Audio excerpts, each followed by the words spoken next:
Dialogar con José Luis Aguirre siempre es la posibilidad de generar andariveles de charla muy amplios. Pero ahora puntualmente, ya con lo que es el ciclo 2023 en marcha, ¿con qué nuevas expectativas estás trabajando?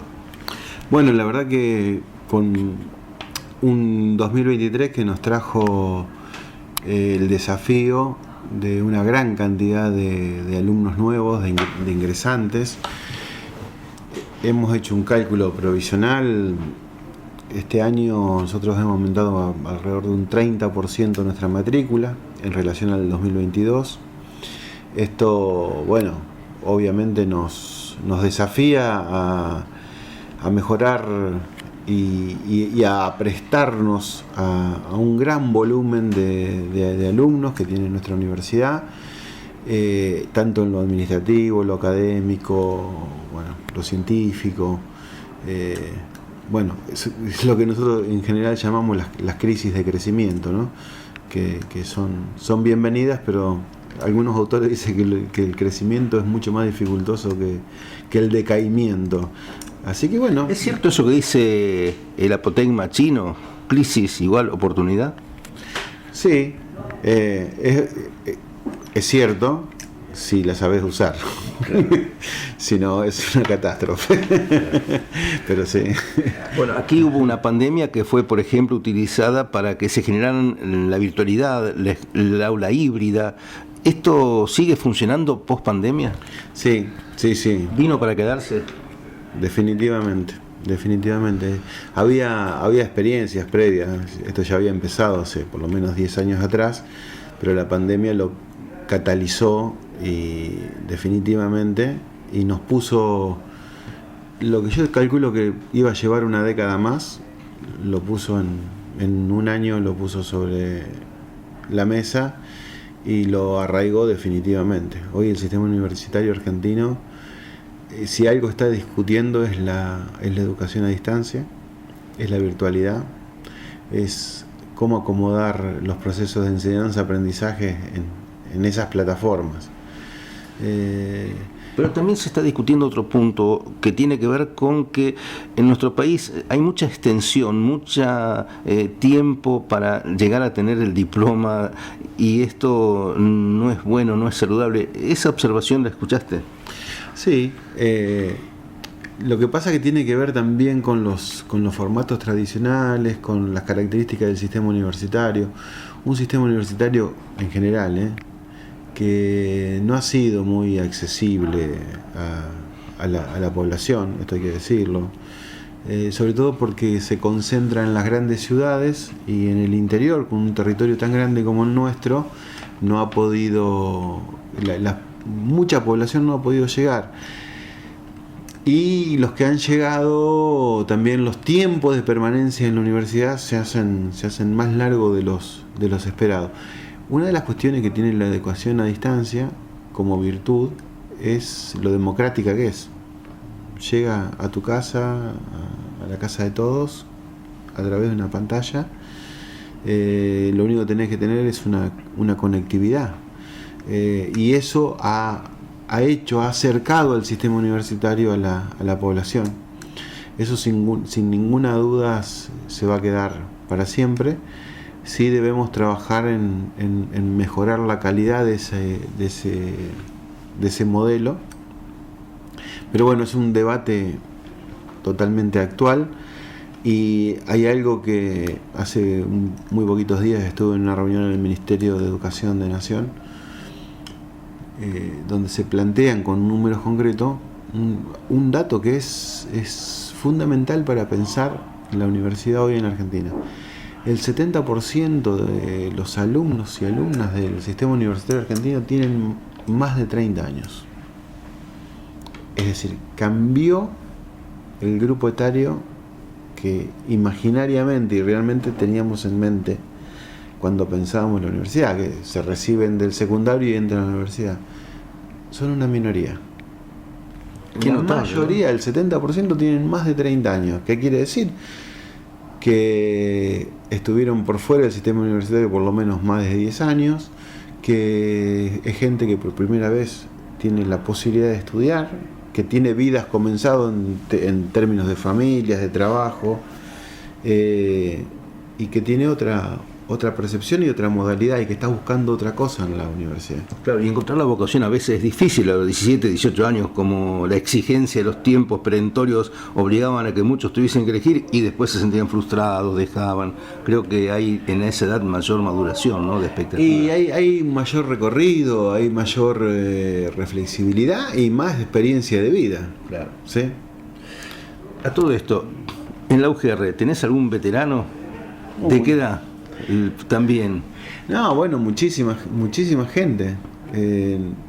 Con la cantidad de carreras nuevas que tenemos, en nuestra universidad también se da ese porcentaje, quizás en menor grado, pero el 50% tiene más de 30 años. Y después, bueno, veteranos estamos todos nosotros. Y sí, en las carreras de seguridad, en las carreras de seguridad ciudadana hay gente, sí, que tiene entre 40, 50 años, 60 años. Sí. Creció un 30% el alumnado, la población, cuantitativamente, pero en propuestas de carreras, de ofertas educativas, también creo que hay un crecimiento con nuevas ideas, ¿no?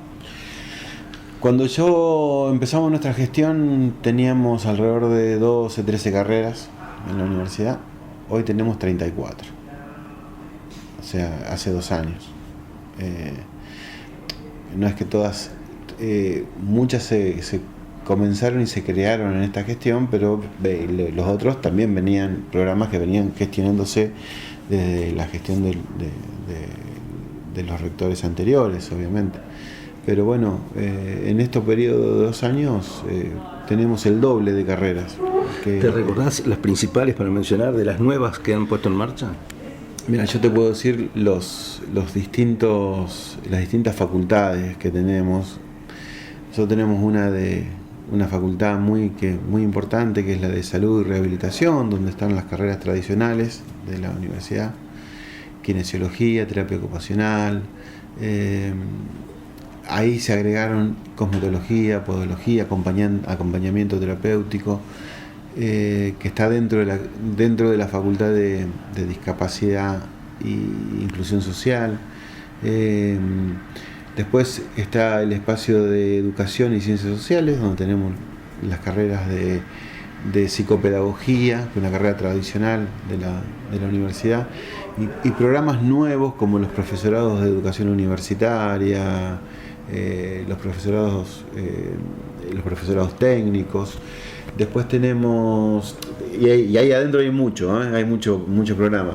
Luego hemos visto el tema deportivo también, incluso. Bueno, tenemos, ahora nosotros deportes los tenemos dentro de rehabilitación y salud, donde tenemos la carrera de la licenciatura en ciencias del deporte, donde tenemos posgrado, formación continua en distintas líneas de las actividades deportivas.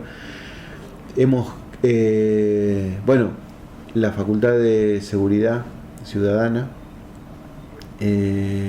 también hay muchísimas carreras de grado y posgrado y formación continua que estamos haciendo en Argentina y en Latinoamérica. A propósito, en este punto siempre rescato tu mirada del tema de la seguridad, planteando que no es solamente una cuestión punitiva de fuerzas de seguridad con lo que puede ser el peso que exhiben, sino que construir modelos que sean realmente garantizadores de mayor seguridad social, ¿no? Sí, nosotros estamos pensando en algunos conceptos.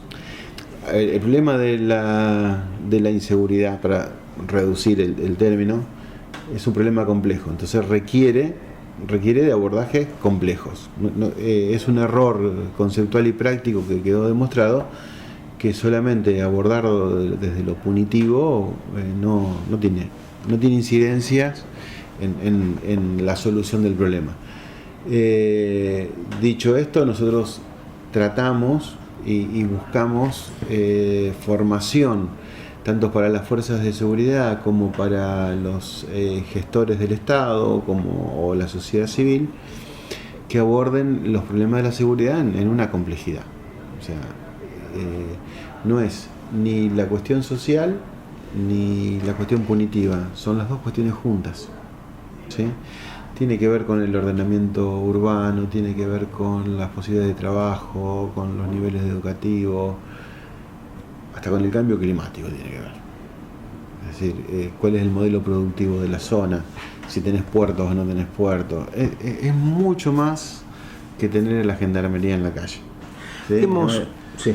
No, pero quería mencionar también un espacio nuevo recientemente creado, que es el espacio de tecnología, diseño e innovación, donde básicamente estamos trabajando carreras que hacen al diseño en sus distintas vertientes, y a un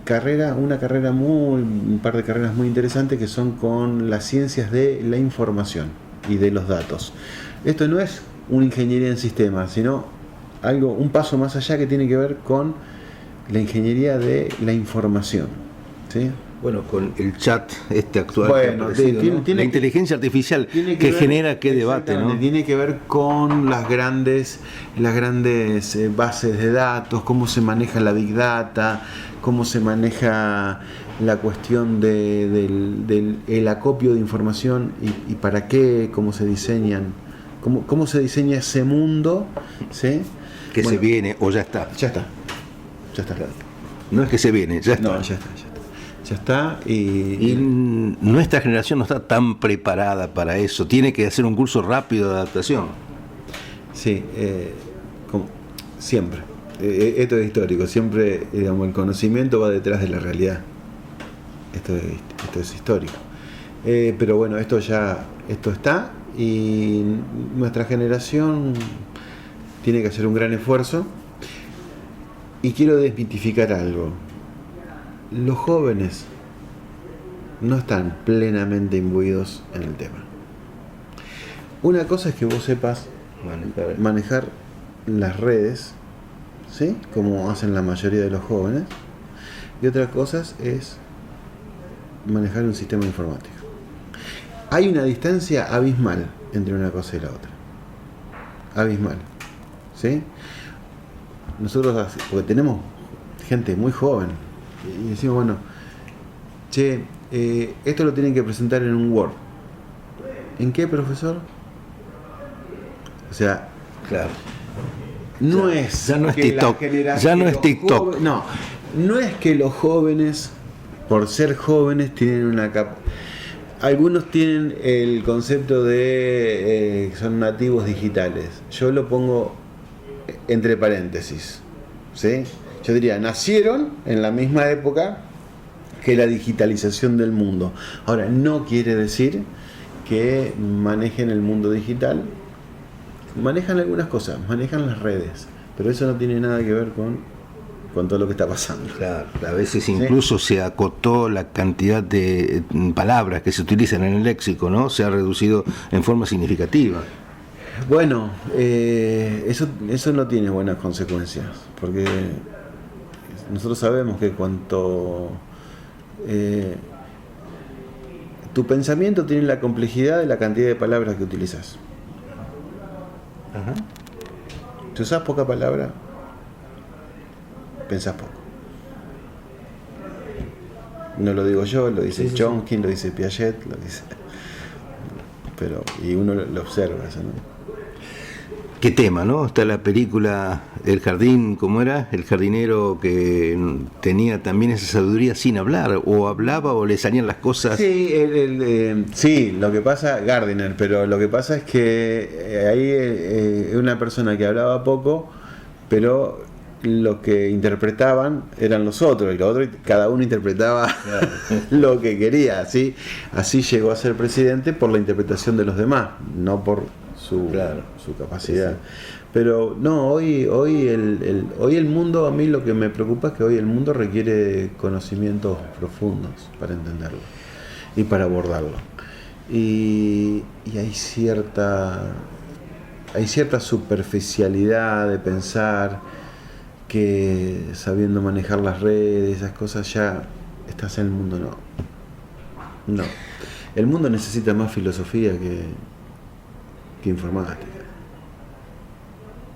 Yo con la gente que por ejemplo, tengo discusiones y conversaciones muy interesantes con la gente que sabe mucho de informática, porque terminan planteando cuestiones filosóficas, ¿sí? ¿Para qué la información? ¿Qué uso se le da? ¿Qué mundo queremos con eso? ¿Cuál es la situación del ser humano en ese mundo? ¿Sí? ¿La tecnología va a reemplazar la fuerza de trabajo? ¿Qué consecuencias tiene en la organización social eso? O sea, son cuestiones políticas, filosóficas, ideológicas, epistémicas, muy, muy, muy profundas, que como cualquier fenómeno humano, ¿no? Qué temas que estás introduciendo, la verdad que son apasionantes, cada uno de ellos genera la posibilidad de transitar largos diálogos. Volviendo a la UGR... Esas son las cosas que enseñamos acá, ¿eh? Bien. Nosotros cuando hablamos de seguridad, de ciencias de la información, entonces abordamos estos temas desde estas preguntas que son las que uno se tiene que hacer, ¿no? Es cierto. Bueno, precisamente en UGR está el abordaje de temas de esta forma, como estás planteando, y un crecimiento en carreras, un crecimiento en alumnos, y hemos visto también articulación de convenios importantes y trascendentes, que me gustaría que los menciones así en un breve pantallazo. Sí, de los últimos que son los más importantes y trascendentes está con la Universidad Nacional de Dalian de China, en donde firmamos un acuerdo con una universidad muy grande que tiene más de 1 millón de estudiantes. Ellos están muy interesados en conocer en conocer el fútbol, su práctica, las nociones de conducción y de preparación técnica, y ya estamos prontamente a recibir una delegación muy importante de estudiantes y profesores chinos aquí en Rosario, que van a estar 2 meses haciendo ese programa de formación.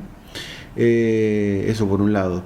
Luego tenemos un proyecto muy importante con la Universidad Nacional de Guadalajara de México, donde estamos trabajando las cuestiones de la problemática tan compleja de la seguridad pública relacionada al narcotráfico y a los distintos sistemas públicos de salud, de educación, de seguridad social.